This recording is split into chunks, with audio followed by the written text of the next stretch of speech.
with Umayan Set Demo. Doon ay may tumubong mga halaman. Ang halaman ay masayang-masaya sapagkat ang aray niya, siya lang ang nabubuhay sa mundo.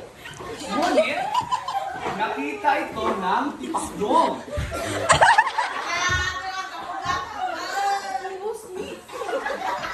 Ang tipaklong ay masaya naglalaro sa paligid ng damo.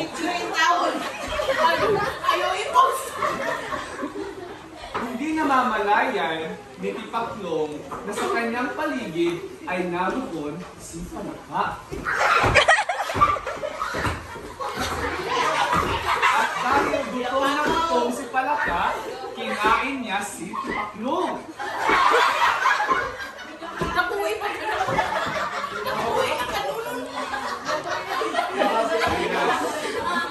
At yan, dahil sa kabusugan ni Palaka, hindi niya rin napapansin na narito sa paligid ang kanyang mortal na kalaban.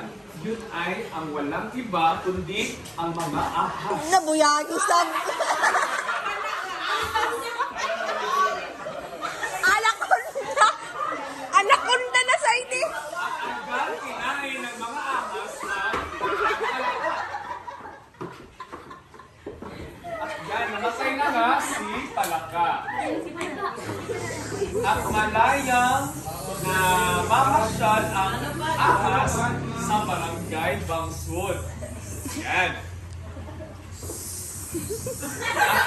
Yangi ka! Sa di kalayuan, tanaw na tanaw ni Agila ang mga ahas.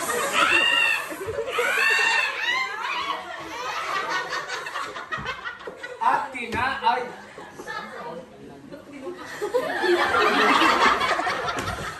At agad na dinagit. Dinagit ni Agila.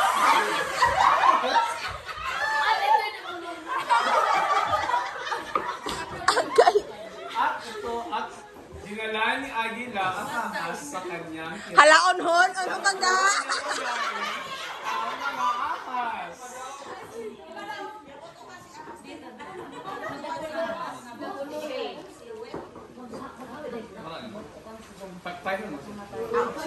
At namatay na nga si ahas. Moral lesson, dili magbinura.